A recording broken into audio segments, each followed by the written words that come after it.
Ishaq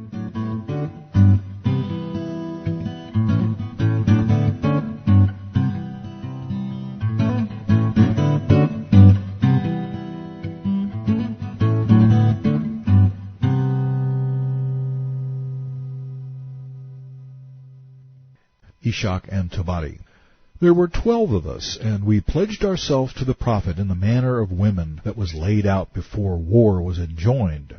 The terms were that we should not associate anything with Allah, we should not steal, we should not commit adultery or fornication, should not kill our children, should not slander our neighbors, and we should not disobey Muhammad in what is proper.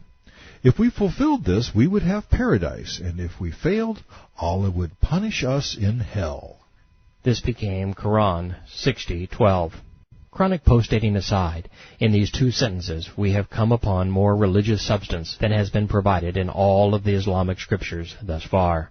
And while that's bad, it pales in comparison to Muhammad's behavior. He would soon break all of his own rules. Meeting over, we return to radio silence from Mecca. In an 8,000-page book detailing every minuscule detail of Islam's rise, Tabari could find nothing to report from Qiblah. Mohammed was dreaming of greener pastures. Bukhari. The Prophet said, "In a dream I saw myself migrating from Mecca to a place having plenty of date trees. I thought that it was Yemen or Hajar, but it came to be Yathrib." The second half of the dream was prophetic, albeit after the fact. "I saw myself wielding a sword, and its blade got broken. It came to symbolize the defeat of the Muslims suffered at Uhud. Then I swung the sword again, and it became normal as before, and that was the symbol of the victory Allah bestowed upon Muslims. I saw cows in my dream, and that was a blessing. They symbolized the believers. And the blessing was the reward of Allah after Badr." The Battle of Badr did bring faith to a dying religion, and ignorant cows fattened for the slaughter is a telling symbol of Muhammad's view of his fellow Muslims. Caught between two worlds and two Qiblahs, the Prophet didn't know which way to turn. The leader of the gang of Aqabah said, in Tabari, "I shall not turn my back on the Kaaba, and shall pray toward it." The Meccan Muslims lied. "By Allah, we have not heard that our Prophet prays in any other direction than Jerusalem, and we do not wish to differ from him." Soon thereafter, the gang of 12 frightened their chieftain into joining them. "If you remain in your present state, you will be fuel for the flames of hell." When they next met, the chief told Mohammed, Ishaq, "Choose what you want for yourself and for your Lord." The messenger recited lurid tales of virgins from the Quran and made us desirous of Islam. Then he said, "I will enter a contract of allegiance with you, provided that you protect me as you would your women and children." Contracts are for businessmen. They use them to make money. Allegiances are for politicians. They use them to get their way. Protection is for pirates, insulating them from the repercussions of the terror they inflict on others. With each word, Islam was beginning to look like a politically minded swindle. The destruction of Islam continued with Tabari. "We pledge our allegiance to you, and we defend you as we would our womenfolk. Administer the oath of allegiance to us, Messenger of Allah, for we are men of war, possessing arms and coats of mail." Motivated by the Prophet, the newly initiated were almost itching for a fight.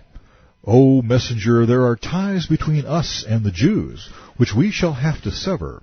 If we do this, and Allah gives you victory, will you perhaps return to your own people and leave us?" Muhammad smiled and said, "Nay, blood is blood, and bloodshed without retaliation is blood paid for. You are of me, and I am of you. I shall war against whomever you fight." As it would transpire, he did as they feared. The religious charade was over. The moment the Prophet was aligned with men wielding swords, he became a pirating profiteer. If the Quraysh bargain was his first temptation, the Pledge of Aqabah was second. He failed both. No one was confused. They knew exactly what they were doing. Ishaq and Tabari. "Men of the Khazraj, Do you know what you are pledging yourselves to in swearing allegiance to this man? Yes, they answered, in swearing allegiance to him, we are pledging ourselves to wage war against all mankind. And with that, the final nail was driven into the coffin of the religion of Islam. They had declared war. Ishaq, if you are loyal to this undertaking, it will profit you in this world and the next. They said, we will accept you as prophet under these conditions, but we want to know specifically what we will gain in return for our loyalty. Muhammad answered, I promise you paradise. The advance of political Islam was dependent upon this simple concept. Serve me now, and I promise to reward you later, much later. Tabari reports it this way. What shall we gain for our faithfulness? He answered, paradise. So reach out your hand. They stretched out their arms and swore in an allegiance to him. Heil, Mohammad! The Nazis saluted Hitler the same way, and the result was the same as well. Ishaq and Tabari. When we had all sworn the oath of allegiance to the messenger, Satan shouted from the top of Aqabah in the most piercing and penetrating voice I have ever heard, people of the pagan ritual, stations, of the idolatrous Hajj, of Mina, do you want to follow a blameworthy reprobate? The messenger said, what does the enemy of God say? I am the devil, and I shall deal with you. It is little wonder he screamed from the mountaintop. The devil had won a great victory. Chairman Mohammad quickly got down to the business of politics. Appoint 12 Naqub representatives from among you for me, who will see to the people's affairs.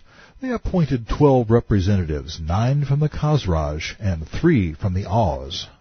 As with all political dictators, the Naqub representatives were camouflage, little more than window dressing. There is no record of them ever meeting. Ishaq.